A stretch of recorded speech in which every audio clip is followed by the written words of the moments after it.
अस्सलाम वालेकुम प्यारे दोस्तों, की हाल चाल है? ठीक हो? आज जनाब असी आए हैं जनाब अपने भतीजे भी ते मेरे बेटे के बेटिया के उस्ताद भी उस्ताद चौधरी माजिद रज़ाक साहब। असी इन्होंने बहुत ममनून हाँ, बहुत शुक्रगुजार हाँ कि इन्होंने अपना कीमती टाइम दिता और सानू शौक करा रहे हैं।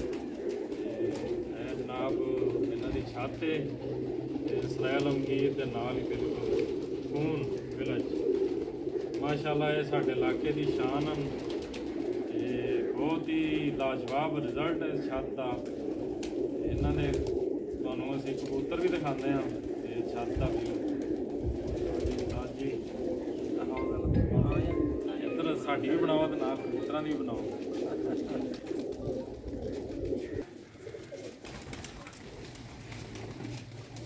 अंदर आ के ना थोड़ी थोड़ी बाहर ना निकलना।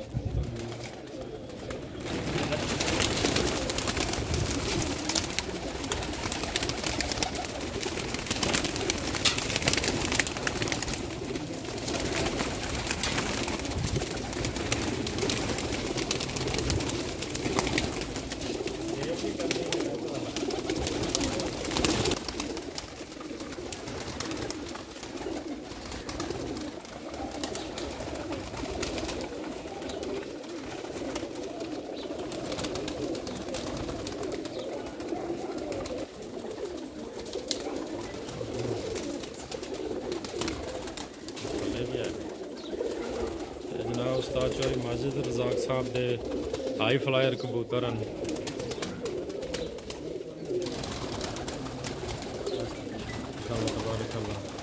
बहुत अच्छे कबूतर हैं उस्ताद चौधरी माजिद रज़ाक साहब के। इतनी तारीफ करो घट है वो थले भी है।